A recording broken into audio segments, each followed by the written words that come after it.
너무나 잘난 것이 없고 부족하고 연약한 저였지만 하나님의 은혜로 꿈의 학교에 들어왔습니다. 아직도 처음 꿈의 학교 들어왔을 때가 기억이 납니다. 부모님과 떨어져서 어떻게 생활을 할지 생각하며 부모님께 눈물 흘리는 연약한 모습을 보여주기 싫어서 등 들리고 울었던 기억이 생각납니다. 그럼에도 불구하고 부모님은 저를 무늬만 크리스찬이 아닌 하나님을 경외하는 사람으로 자라게 하기 위해서 꿈의 학교에 보내셨습니다. 꿈의 학교 안에서 선생님, 선배, 친구들과 만남을 가지며 새로운 학교 생활의 첫 출발을 시작했지만 정작 건강한 신앙인의 모습으로 학교 생활을 하지 못했습니다. 항상 10시 30분에 소등을 할 때마다 다른 방으로 놀러가 친구들과 수다를 떨고 과자, 라면을 먹으며 하루하루를 짜릿하게 보냈습니다. 불법을 할 때마다 그 쾌감을 저는 아직 잊을 수 없고 가끔씩 이때 했던 불법들이 생각나곤 합니다. 불법 외에 선생님 권유에 불순종하고 학교 규칙이 너무나 마음에 안 들었습니다. 또한 비싼 학비를 내고 꿈의 학교에 들어왔는데 그 돈이 다 어디로 갔는지 몰라 괜한 의심을 하면 선생님과 자주 갈등을 빚었습니다. 또한 제가 기대했던 꿈의 학교 공동체의 모습과는 다른 안 좋은 모습만 크게 보였습니다. 이처럼 파란만장하고 짜릿하게 학교를 생활하고 있던 저에게 고난의 시간이 찾아왔습니다. 북한 김정은도 무서워한다는 중이라는 사춘기 시기에 접어들고 질풍노도의 시기를 맞이했습니다. 저에게 있어 이 순간은 지금 생각해보면 힘든 순간의 연속이었습니다. 캐나다 연수를 마치고 꿈의 학교로 돌아온 저에게 어느 날 문득 질문이 하나 떠올랐습니다. 성경에서 말하는 하나님은 스스로 존재하며 나를 사랑하시고 우리에게 찾아오시고 말씀해 주시는 분이라고 생각했었습니다. 하지만 그런 저에게 하나님께서는 찾아오시지 않았고 말씀해 주시지 않았고 죄와 유혹 속에서 나의 삶을 변화시켜 주시지 않았습니다. 그 결과 저는 하나님을 의식하지 않고 꿈의 학교의 질서 또한 의식하지 않으며 마음대로 살았습니다. 한 번은 꿈의 학교 곳곳에 있는 소화기를 훔쳐서 친구들과 대운동장에서 뿌리고 소화기를 다시 제자리에 갖다 놓고 나중에 선생님에게 걸려 배상을 하는 등 중1 때 했던 짜릿한 경험을 되살려 친구들과 함께 중2 때도 몰래 즐기면서 해왔습니다. 이렇게 스스로 해결되지 않는 삶의 의문들이 차곡차곡 쌓여 예배를 드리러 나가는 것이 너무나 힘들었습니다.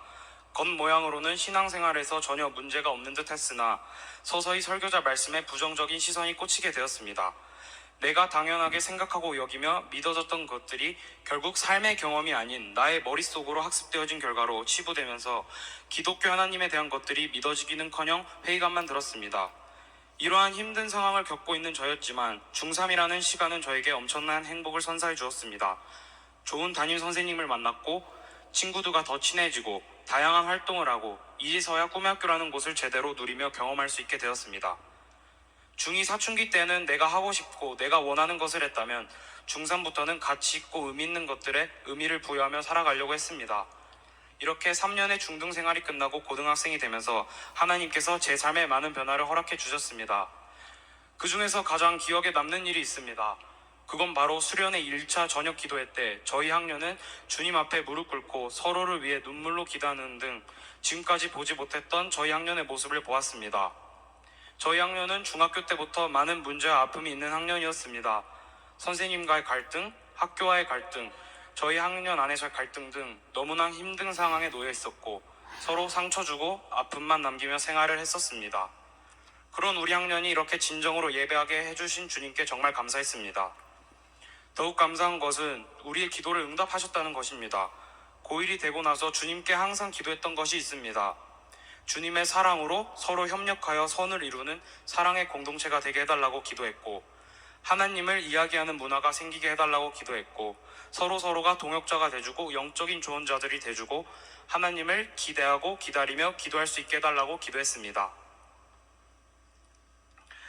주님의 저의 기도 응답을 그날 수련회를 통해 들어주셨습니다.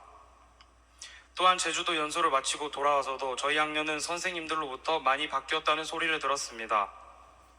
저희 학년 안에서 하나님을 갈망하고 예배를 기다리는 등 이전과 다른 영적인 변화들도 많이 생겨났고 친구들의 입에서 하나님에 대한 이야기, 예배에 대한 이야기하는 문화가 생겨나는 등 신실하신 하나님께서 기도를 응답해 주심을 경험했습니다.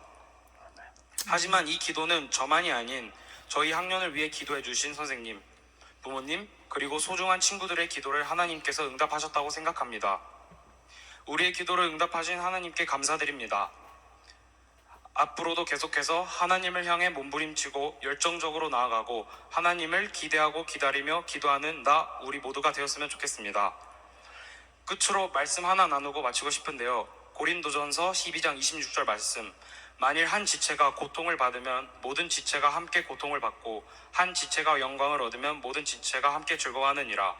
만일 꿈의 학교 공동체가 고통받는 한 지체의 아픔을 공감해주고 한 지체가 주님을 통해 영광을 얻는다면 모든 꿈의 학교 지체가 주님 안에서 즐거워할 것을 믿습니다. 이상 저의 간증을 마치겠습니다. 감사합니다.